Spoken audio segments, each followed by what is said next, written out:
let's make sure that we're getting comfortable with the vert ramp, with or without the board.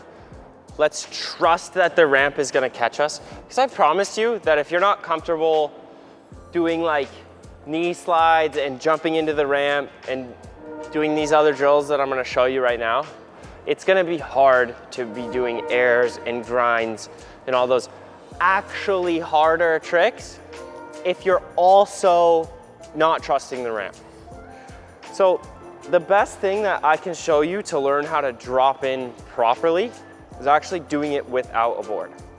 So if you put your foot on the coping, I mean, it's very similar to if your board is actually there. We're gonna feel my left hip, my back hip get out over the ramp.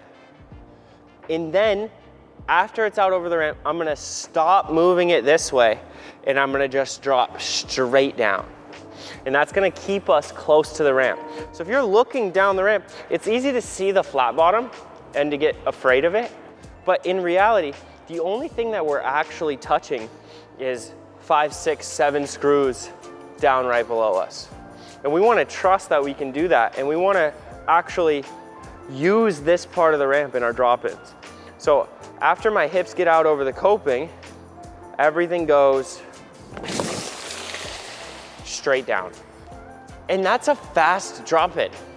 You do that, that's gonna automatically put you in a pretty good pump. So if you just do that, and then once you feel the ramp, you just stand up slowly through the transition, you'll have a decent amount of speed. I promise you that.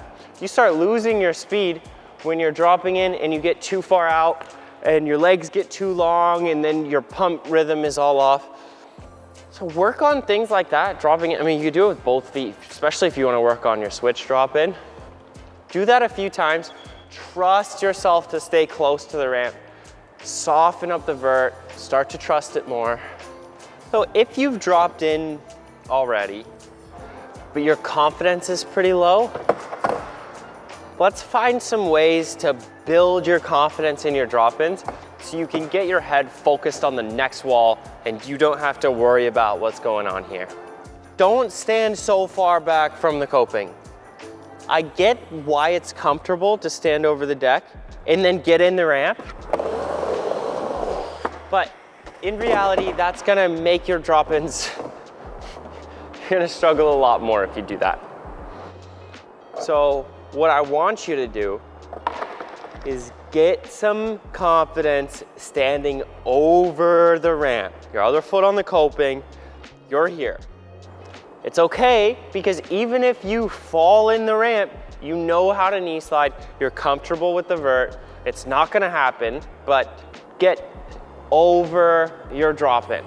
This way, we don't have to move that far to start going.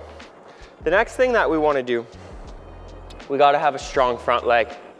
We have to have confidence standing on our front leg through the transition. Not leaning over it, but just stable, strong, and long front leg all the way through. Those two things alone will stabilize your drop-ins so much.